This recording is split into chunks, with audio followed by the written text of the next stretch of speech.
அவர் பெரிய மகான், அவர் பெரிய சாமி, யாரையும் நம்பாரு, யாரு காலையும் விழாது சாமி. ஏன் சார் யாரு காலையும் விழக்கூடாது, அப்பா அம்மா காலில் விழுங்க. அப்புறம் உங்களுக்கு யாரு குருவா இருக்காங்களோ அவங்க காலில் விழுங்க.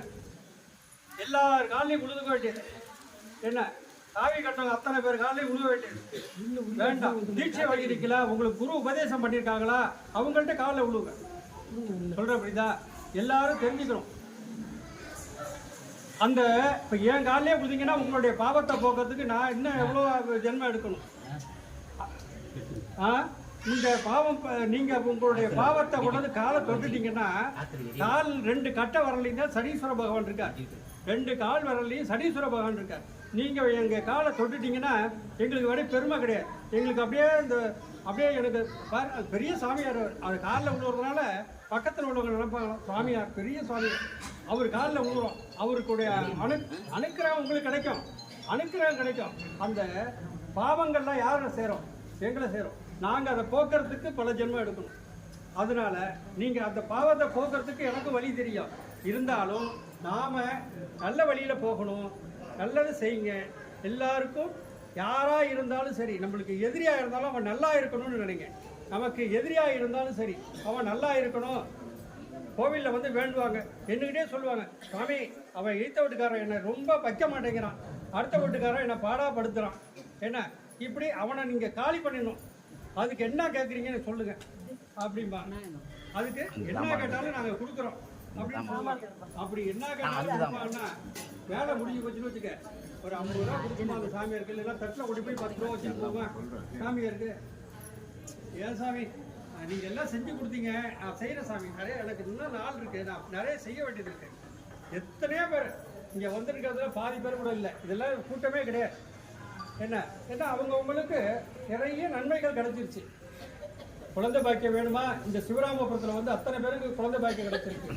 ஒவ்வொரு குழந்தைகள் எவ்வளோ பெரிய டாக்டர் ஆகியிருக்காங்க, இன்ஜினியர் ஆகியிருக்காங்க, எவ்வளோ பிரச்சனைகள், எவ்வளோ சாதனைகள், எவ்வளோ நன்மைகள் நடத்தி கொடுத்துருக்கோம்.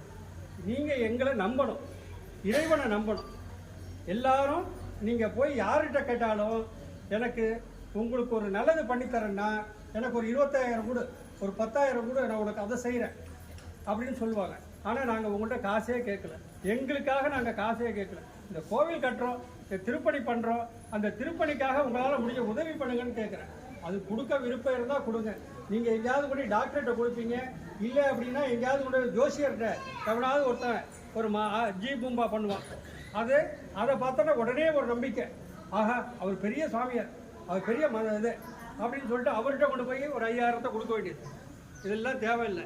நீங்கள் வாங்க, எனக்காக கொடுக்க வேணாம். நீங்கள் இந்த கோவில் திருப்பணிக்காக உங்களால் முடிஞ்ச உதவி ஏதோ ஒரு மெட்டீரியல் வாங்கி கொடுக்கலாம், பொருளாக வாங்கி கொடுக்கலாம், ஏதாவது உங்களால் முடிஞ்ச செய்யலாம்.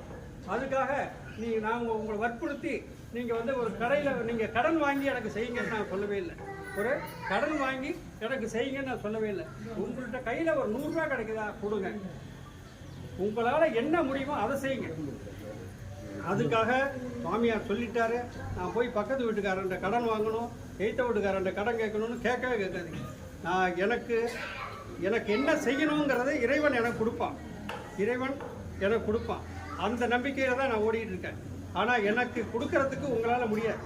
நீங்கள் கொடுக்குற இதுக்கு இங்கே பிரசாதம் கொடுக்குறோம் இல்லையா, அந்த பிரசாதத்தை கொடுக்குற செலவுகள் கூட ஆகமாது. நான் வாரம் புலம்பிக்கிட்டு தான் உட்காந்துருக்கேன் சுவாமிகிட்ட. உங்கள்கிட்ட புலம்புல, சுவாமிகிட்ட புலம்பிக்கிட்டு இருக்கேன். என்னப்பா என்னை அப்படி பாடாப்படுத்துகிற, உனக்கு ஒரு குழந்தைய பெற்கிறோம், வளர்க்குறோம், அந்த குழந்தைய படிக்க வைக்கிறோம், அந்த குழந்தை என்ன பண்ணுது, வேலைக்கு போகுது, நல்லா சம்பாரித்து அப்பா அம்மாவுக்கு கொடுக்குது.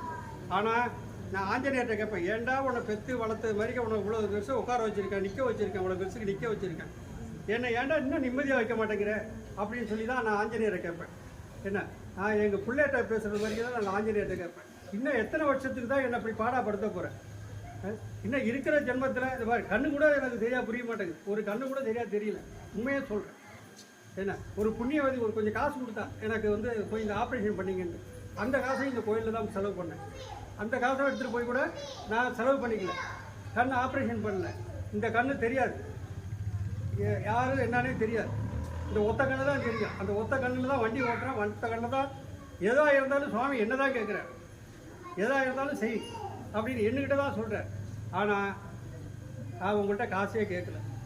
எனக்கு 1000 பிரச்சனைகள் இருந்தாலும் அவன் பார்த்துக்குவான். அவன் என்னை நல்ல வழியில் கொண்டு போனாலும் சரி, எப்படி கொண்டு போனாலும் சரி, என்னுடைய இந்த ஆத்மா இருக்கிற வரைக்கும் இந்த இடம் சிவராமபுரத்தில் சிறப்பாக இருக்கணும். இன்னும் இந்த கோவில் நல்லா விரிவடையணும். வரவங்க அப்பா நிம்மதியாக இருக்கேன், இந்த கோயில் போனால் நான் நிம்மதியாக இருக்கேங்கிற ஒரே ஒரு வார்த்தை எங்களுக்கு உங்கள்கிட்ட இருந்து கிடைக்கிறது. ஒரே ஒரு வார்த்தை, இந்த கோயில் போனால் நான் நல்லா இருக்கேன், இந்த கோயில் போனால் நான் சிறப்பாக இருக்கேன், நம்ம குழந்தைகள் நல்லா படிக்குது, நம்ம குழந்தைகள் எல்லாம் வேலைக்கு போயிருக்கு, எனக்கு இது ஒரு வார்த்தை போதும். மற்றதெல்லாம் இறைவன் எனக்கு கொடுக்கணும்னு நினச்சா அவன் கொடுப்பான். அவனால் மனுஷால் எதுவும் முடியாது, மனுஷால் எதுவுமே முடியாது. இந்த இடத்துல நடக்க வேண்டிய காரியங்கள் அத்தனையும் மனுஷால் கொடுத்தா எதுவுமே ஆகாது. அது யாரால் என்ன நேரத்தில் எப்போ நடக்கணுமோ. என்னுடைய ஆசை தை மாதம் குப்பாயம் பண்ணி பார்க்கணும்னு நினச்சேன், ஆனால் அது ஆகாது. ஏன்னா இவ்வளோ பெரிய ஆஞ்சநேயரை நான் கொஞ்சம் வேலைகள் இருக்குது. அடுத்தபடி எல்லா கோவிலுக்கும் நான் திருப்பணிகள்லாம் பண்ணணும். அதே போல் இருக்கிறதுனால உங்களால் முடிஞ்சது, உங்களுடைய சுமை, உங்களுடைய கர்ம வினை, உங்களுடைய பாவ மூட்டைகள் அதை இறக்கணும்னா உங்களால் முடிஞ்சால் ஒரு 100 ரூபா, உங்களால் முடிஞ்சால் தெரிஞ்சவங்கள்ட்ட ஒரு 100 ரூபா. என்ன 100 ரூபான்னு நான் ஒரு நிர்ணயம் பண்ணல, என்ன முடியுமோ அதை செஞ்சு அந்த திருப்பணியை சிறப்பாக நடத்தி கொடுக்கணும் அப்படின்னு சொல்லி வேண்டிக்கிட்டு, இந்த சுவாமியோடைய அனுக்கிரகத்திலையும் சீக்கிரம் இந்த கோயில் திருப்பணி நடக்கணும். இங்கே வந்திருக்க அத்தனை பேரும் வராமல் எத்தனையோ பேர் இருக்காங்க. அவங்களுடைய அத்தனை பேருடைய நல்ல எண்ணங்களும் எங்கே இருந்தாலும் எல்லாரும் சிறப்பாக இருக்கணும்னு வேண்டிக்கிட்டு, இங்கே வரலை அவங்க கெட்டு போயிடக்கூடாது, அவங்களும் நல்லா இருக்கணும், வந்தவங்களும் நல்லா இருக்கணும், அவங்களுடைய கோரிக்கைகள் அத்தனையும் நல்லா இருக்கணும்னு மனசார பிரார்த்தனை பண்ணி ஒரே ஒரு நிமிஷம் ராமநாமம் சொல்கிறேன். எல்லாம் சொல்லிட்டு ஒரே ஒரு நிமிஷம் ராமநாமம் சொல்கிறேன். அந்த ராமநாமத்தை மனசார சொல்லுங்கள்.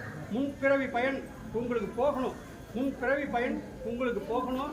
அந்த ராமான்ற மந்திரத்தை சொன்னோம்னா நம்மளுடைய எத்தனை பிறவி எடுக்கிறோமோ அத்தனை பிறவிலையும் அந்த பாவங்கள் போகணும்னு பிரார்த்தனை பண்ணி ராமநாமம் சொல்கிறேன். எல்லாரும் சொல்லுங்கள். ராம ராம ராம ராம ராம ராம ராம்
पंचमुख आंजनेय स्वामी के श्री पंचमुख आंजनेय स्वामी के ओम श्री पंचमुख आंजनेय स्वामी के